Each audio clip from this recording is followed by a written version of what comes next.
Many years later, అనేక సంవత్సరాల తర్వాత we read in 2 Samuel and chapter 6 2 సమూయేలు 6 మనం చూసినట్లయితే that David wanted to bring the ark back to Jerusalem.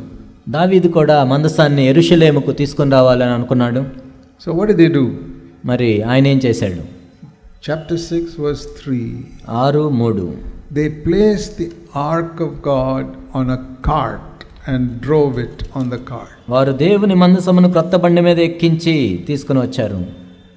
And halfway there, సగం మార్గం మధ్యంలోకి వచ్చిన తర్వాత the cart began to shake. ఆ మందసం ఊగటం ప్రారంభించింది.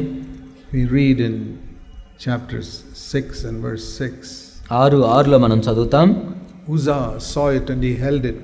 ఉజ్జా దాన్ని చూసి చెయ్యి చాపి పట్టుకున్నాడు. Because the oxen were nearly upsetting it. ఎందుకంటే అది పడబోతుంది మందసం. What he did was good, trying to prevent it from falling. కాబట్టి మందసం కింద పడకుండా ఆయన పట్టుకోవాలని మంచి ప్రయత్నం చేశాడు. But the law of God was nobody must touch the ark except the sons of Levi who are chosen. కాబట్టి దేవుని యొక్క ఆ ధర్మశాస్త్రం ప్రకారం ఏంటంటే లేవీయుల పిల్లలే దాన్ని పట్టుకోవాలి. So when he touched it, God struck him and he died, verse 7. ఆ ఉజ్జా అలా పట్టుకోగానే యెహోవా కోపం ఉజ్జా మీద రగులుకొనెను. దేవుడు మొత్తాడు. Verse 9, David became afraid. ఆ తర్వాత 9వ వచనంలో దావీదు ఎంత భయపడ్డాడు. And so quite some 3 months later, 3 నెలల తర్వాత he said, okay, we must now take it in God's way. ఇప్పుడు దేవుని విధానంలో మనం తీసుకొని వెళ్ళాలి. So then they carried the ark, the chosen sons of Levi carried the ark. ఆ తర్వాత మందసాన్ని ఎవరైతే లేవీయుల కుమారులు ఏర్పరచబడ్డారో వాళ్ళు మాత్రమే తీసుకొని వచ్చారు. Now what I want to teach you from this story is, కాబట్టి దీని నుండి నేను మీకు ఏం చెప్పదలుచుకున్నానంటే God's way was carry the ark on the shoulders of these sons of Levi. దేవుని విధానం ఏంటంటే మందసం అనేది లేవీయుల పిల్లల భుజాల మీద మాత్రమే మోసుకొని తీసుకువెళ్ళాలి. David used his own wisdom. దావీదు తన సొంత జ్ఞానాన్ని ఉపయోగించాడు. Why make these poor people carry these for so many miles? అయ్యో అనేక మైళ్ళు వీళ్ళు భుజాల మీద మోసుకొని తీసుకెళ్ళటం ఎందుకు? Walking like this for 40-50 miles. 40-50 మైళ్ళు ఆ విధంగా వాళ్ళు దాన్ని పట్టుకొని నడవాలి. So let's do it like the Philistines did it, put it on a cart. కాబట్టి ఫిలిస్తీయులు చేసినట్లు మనం కూడా చేద్దాము, దాన్ని బండి మీద పెట్టుకొని తీసుకెళ్దాం. What is the result? మరి దాని ఫలితం ఏమైంది? Death. మరణం. Now how does that apply today? మరి ఈ రోజు దాన్ని ఏ విధంగా మనం అన్వయించుకోవచ్చు? God's work must be done in God's way. దేవుని పనిని దేవుని విధానంలోనే చేయాలి. And that for New Testament it is shown in the way Jesus and the apostles did it. క్రొత్త నిబంధనలో మనం చూసినట్లయితే యేసుక్రీస్తు ప్రభు మరియు అపోస్తలులు ఏ విధంగా చేశారో మనం కూడా అదే విధంగా చేయాలి. The whole New Testament క్రొత్త నిబంధన మొత్తం teaches us how Jesus and the apostles did God's work. యేసుక్రీస్తు ప్రభు అపోస్తలులు దేవుని పనిని ఏ విధంగా చేశారో మనకు బోధిస్తుంది. For example, ఉదాహరణకు మనం తీసుకున్నట్లయితే never once did they ask anybody give us money for God's work. దేవుని పని కోసం మాకు డబ్బులు ఇవ్వండి అని వాళ్ళు అడిగినట్లు ఒక్కసారి కూడా మనం చూడము. In the whole Bible you never read of a servant of God saying that. Bible అంతట్లో కూడా ఒక దేవుని దాసుడు ఆ విధంగా అడగటం మనం చూడం. Jesus never said it. యేసుక్రీస్తు ప్రభువు ఎప్పుడు అడగలేదు, అపోస్తలులు ఎప్పుడు అడగలేదు. Then you say, how did they live? మరి వాళ్ళు ఏ విధంగా జీవించారని మీరు అడగొచ్చు. Jesus was not doing any work for 3.5 years. చివరి 3.5 సంవత్సరాల్లో యేసుక్రీస్తు ప్రభు ఏమీ పని చేయలేదు. Paul did some work, but Peter and John and all did not do any physical work. పౌలు ఏదో పని చేశాడు, కానీ పేతురు యోహాను వాళ్ళు ఏం పని చేయలేదు. How did they live?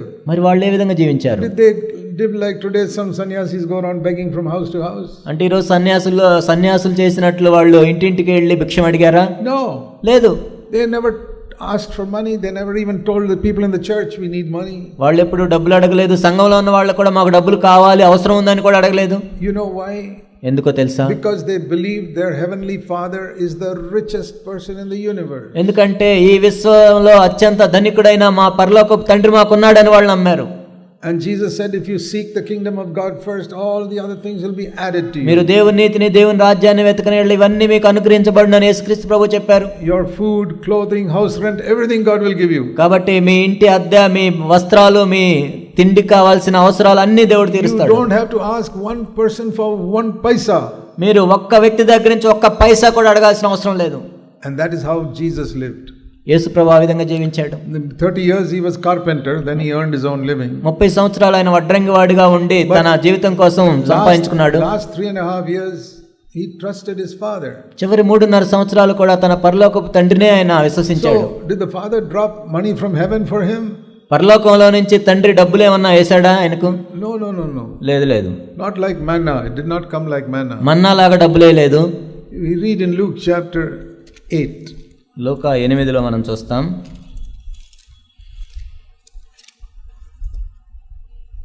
Verse 3.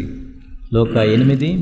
It says here in verse 1, Jesus was going around proclaiming the kingdom of God everywhere with the 12 disciples. ఇక్కడ 1వ వచనంలో మనం చదువుతాం, 12 మంది శిష్యులతో కూడా కలిసి దేవుని రాజ్య సువార్తను తెలుపుతూ ఆయన ప్రతి పట్టణంలోను ప్రతి గ్రామంలోను సంచారం చేస్తూ ఉన్నాడు.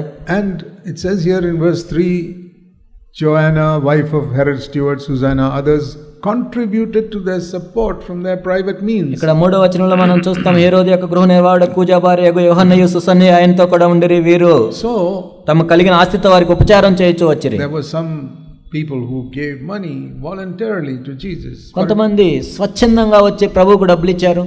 Because he had 12 disciples, they all had to eat food. ఎందుకంటే ఆయనకు 12 మంది శిష్యులు కూడా ఉన్నారు, వారి తిండి తినాలి. Peter had a family at home he had to support.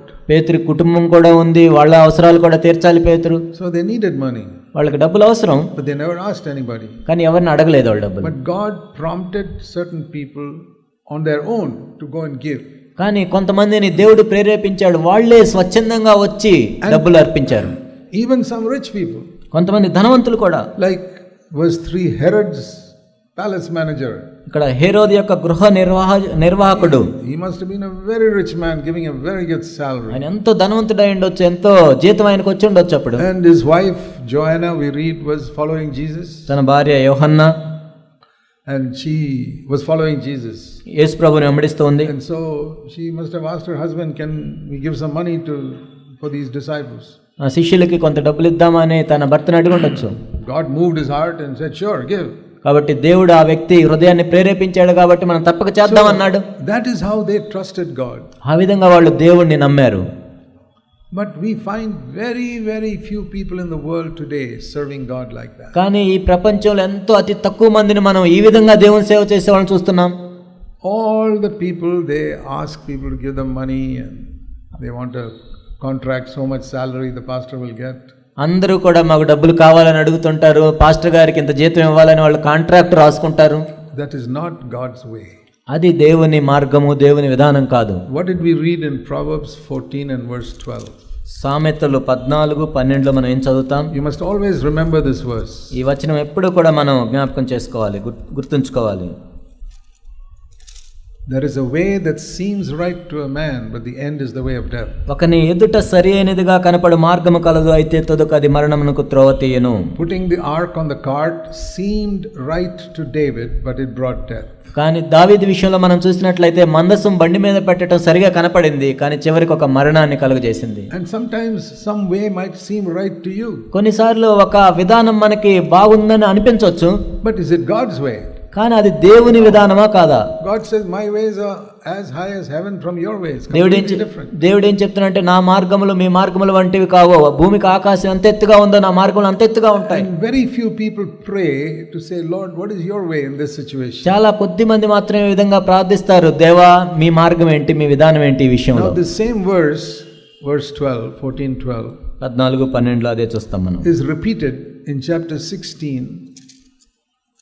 16 chapter 14 verse 12 14:12 is repeated in chapter 16 and verse 25. 16:25 మరలా ప్రస్తావించబడింది. Same thing. అదే మాట. There is a way that seems right to man, but his way is death. ఒకని మార్గమున వాని దృష్టికి యథార్థంగా కనపడిన అయినను తదుకు అది మరణమునకు చేరును. Now if your father writes a letter to you, మీ తండ్రి మీకు ఒక ఉత్తరం రాస్తున్నట్లయితే, and one thing he repeats twice, ఒకే మాటను ఇంకోసారి కూడా రాస్తే, it must be very important. అది ఎంతో ముఖ్యమైనదని దాని అర్థం. Once, if something is written in the Bible once, it is enough. బైబిల్లో ఒకసారి రాస్తే చాలు, but here it's repeated twice. కానీ ఇక్కడ 2 సార్లు రాయబడింది అదే మాట. Such verses we must take very seriously. ఆ వచనాలు ఎంతో తీవ్రంగా మనం తీసుకోవాలి. And so we find that many times we try to do things in our way and there's confusion. అనేక సార్లు మనం ఏం చేస్తామంటే మనకు నచ్చిన విధానంలో మనం పనులు చేయాలనుకుంటాం, అందుకే కలవరం ఏర్పడుతుంది.